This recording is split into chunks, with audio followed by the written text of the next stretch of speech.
রাজ্যের প্রাক্তন মন্ত্রী পার্থ চট্টোপাধ্যায় তার শারীরিক অবস্থার কিছুটা উন্নতি হয়েছে। কিডনিতে এখনো তার সংক্রমণের প্রভাব রয়েছে। অক্সিজেন সাপোর্টের ট্রায়াল চলছে। স্থিতিশীল হয়েছেন তিনি, তবে সংকট মুক্ত নন। তার শরীরে ক্রিয়েটিনিনের মাত্রা বেশি রয়েছে, তার কমানোর চেষ্টা চলছে বলেই এখনো পর্যন্ত জানা যাচ্ছে।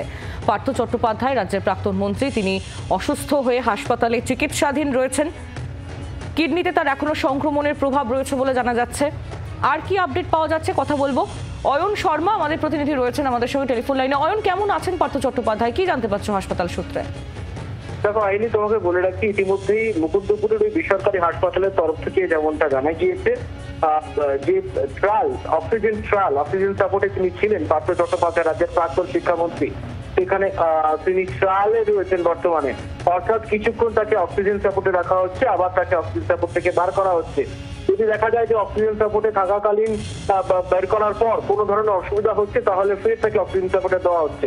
এইভাবে ট্রায়ালে রয়েছেন। তার ক্রিয়েটিনিনের মাত্রা রয়েছে, ফুসফুসে সংক্রমণ রয়েছে, ক্রিয়েটিনিনের মাত্রা বেশি, যে জন্য নেফ্রোলজিস্ট মেডিকেল বোর্ডের যিনি সদস্য ডক্টর প্রতীক দাস তাকে দেখছেন।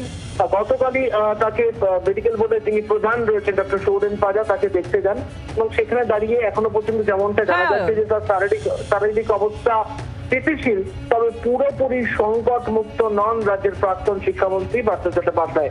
এখনো কিন্তু বেশ কয়েকটা দিন অয়ন, তুমি নজর রাখো, বোঝাই যাচ্ছে। ধন্যবাদ তোমায়। অয়ন শর্মা আমাদের প্রতিনিধি ছিলেন আমাদের সঙ্গে। বাংলার আওয়াজ, বাঙালির আবেগ, জি 24 ঘন্টা।